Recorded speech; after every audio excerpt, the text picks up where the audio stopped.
Okay, been a hot minute since I've recorded anything on the KTM. I suppose it's been a hot minute since I've recorded anything full stop.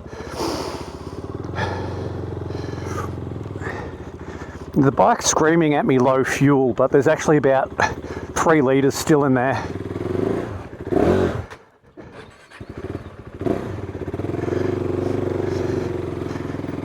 The grass is so long that I can't get traction to get up the hill. Alrighty. So we're following the Fam Bam today, and we're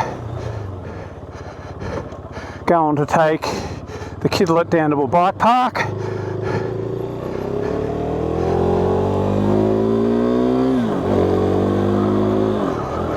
So we can have a bit of a ride around.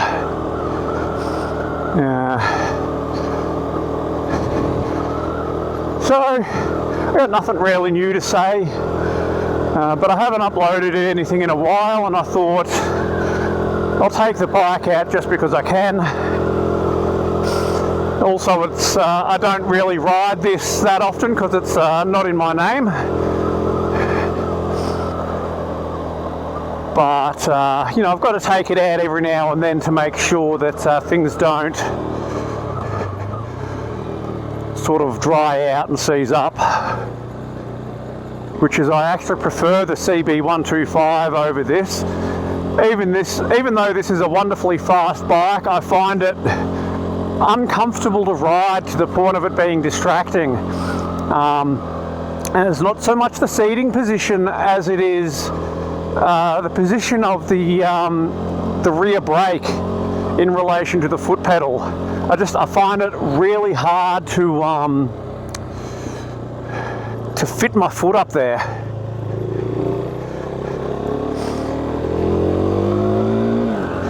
And it is a bit more of a cramped riding position.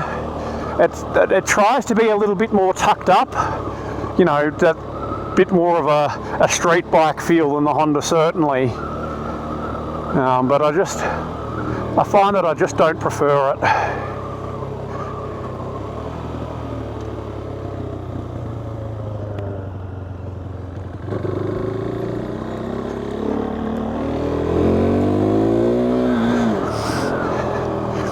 Although I won't lie, that is an addictive sensation.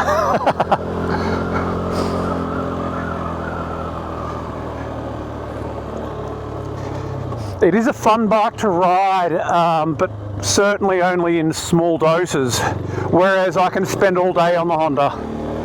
More than an hour or so on this bike, and I'm really starting to feel sore. Yeah. This bike has 6 gears, but I find that I'm really out of 4th. I don't like lugging this engine. Yeah, sure, it'll ride along in 6th, but you can feel it. It just does not like it. Whereas 3rd is perfect for around town. Compare that to the Honda, it will cruise quite comfortably doing 45 k's an hour in 5th gear and accelerate from. But this engine does prefer to rev. These are the mirrors from my Honda, and they actually fit this bike really well. I mean, I've got a really good field of visibility, and they're in line with the handlebars still. They're not hanging out. When I picked up this bike, it had a mismatched set of bar end mirrors, and they were just, you couldn't see anything out of them. They were dangerous. All right. We'll see how well the KTM, it's coughing. It's not as bad as it was with the stalling. Like when I first picked it up, you could not even stop like this. So it has improved massively. But there is something definitely dicky with the throttles on this bike.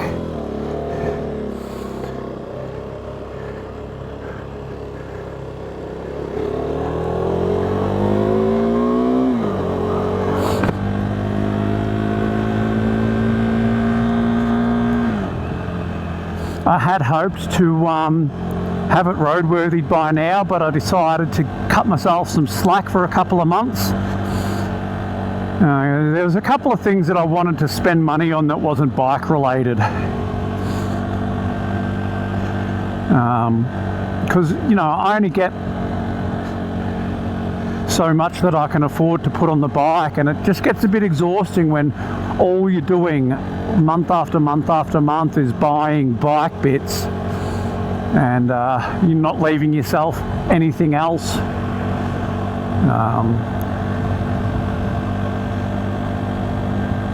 But I am hoping that I'll be able to get the roadworthy done sooner rather than later.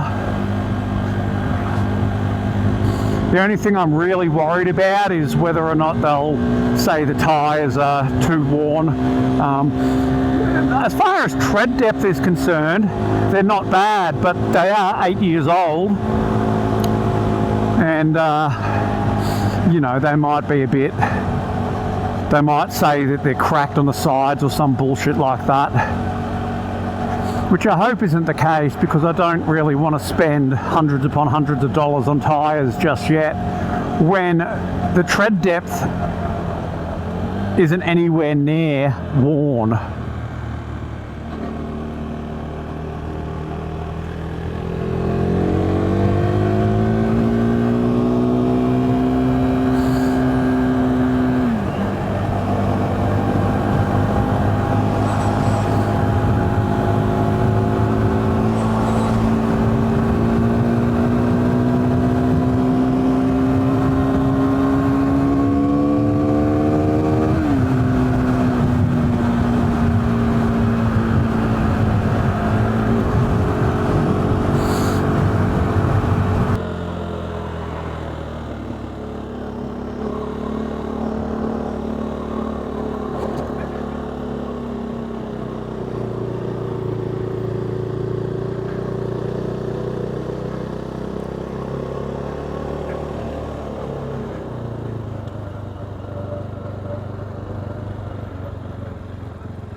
You know what?